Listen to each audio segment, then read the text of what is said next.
2-minute anaesthesia, humidity. As with all physics topics, there's a range of key definitions which you need to understand. Humidity is no different. These are important ones. Absolute humidity, the mass of water vapor present in air per unit volume at a given temperature. Relative humidity, the amount of water vapor present in air versus the total amount possible at a specific temperature, expressed as a percentage. Dew point, the temperature at which the water vapor in the air becomes saturated, water droplets begin to form. Saturated vapor pressure, as shown in the diagram. So the liquid is in a sealed container. The liquid molecules escape into the air and back down again. This is known as evaporation and condensation. At equilibrium, this is known as the saturated vapor pressure. So these molecules above the liquid move around the container, hit each other, hit the sides of the container. This produces a pressure, and this is the saturated vapor pressure. This is important for vaporizers. Liquid boils when the SVP is equal to the surrounding ambient pressure. It is essential to control humidity. Inhalation of dry gases can result in mucosal damage, damage to the mucosal ciliary escalator, increased mucosal viscosity and reduction in FRC. High humidity can cause increase in insensible fluid losses, increased infection risk, increased risk of static charge buildup, and it's also very uncomfortable for the patient. As the temperature of a gas increases, the amount of water vapour it holds can also increase. For example, at room temperature 20 degrees, the absolute humidity is 17 grams per metre cubed. However, at the alveoli at 37 degrees core body temperature, it increases to 44 grams per metre cubed.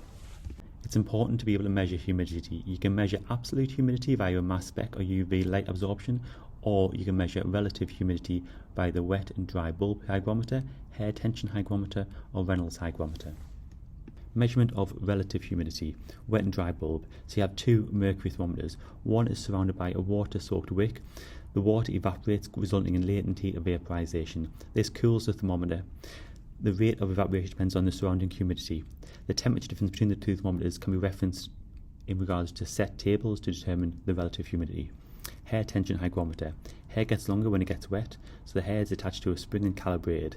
As it absorbs water, it lengthens, and this is attached to a scale which determines the humidity. Reynolds hygrometer. Air is bubbled through an ether in a silver test tube.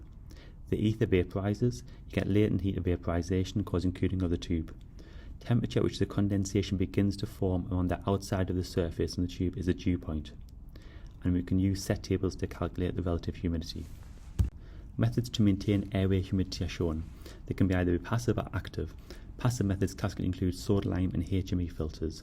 As the methods become more and more efficient, for example Venturi and ultrasonic nebulizers, the absolute humidity can be significant and make the patients risk pulmonary edema. The absolute humidity values are shown. With regard to the HME filters, an HME filter consists of a membrane, commonly paper or foam, which is coated by hygroscopic material, calcium or lithium chloride.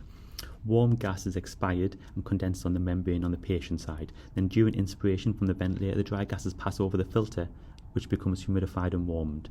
It usually takes 20 minutes to reach maximum efficiency.